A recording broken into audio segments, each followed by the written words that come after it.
దేవుని వాక్యాన్ని ప్రేమించే క్రిస్టియన్, బైబిల్ గ్రంథంలోని మధ్య అధ్యాయం ఏంటో మీకు తెలుసా? కీర్తనల గ్రంథము 118వ అధ్యాయం. అయితే దాని ముందు అధ్యాయమైనటువంటి 117వ కీర్తన 2 వచనాలతో బైబిల్లోనే అతి చిన్న అధ్యాయంగా ఉంది. అలానే దాని తర్వాత అధ్యాయమైనటువంటి 119వ కీర్తన 176 వచనాలతో బైబిల్లోనే అతిపెద్ద అధ్యాయంగా మనం చూడవచ్చు. ఇంకా చాలా ఇంట్రెస్టింగ్ విషయం ఒకటి చెప్పమంటారా?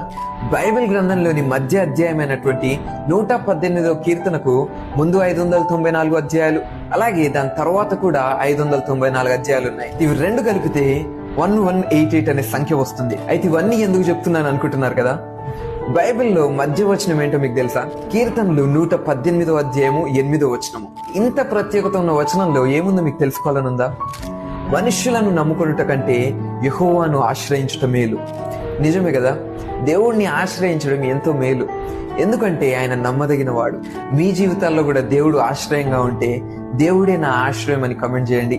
అలాగే దేవుని వాక్యాన్ని ప్రేమించే మీ ఫ్రెండ్స్కి ఈ వీడియో షేర్ చేయండి. God bless you.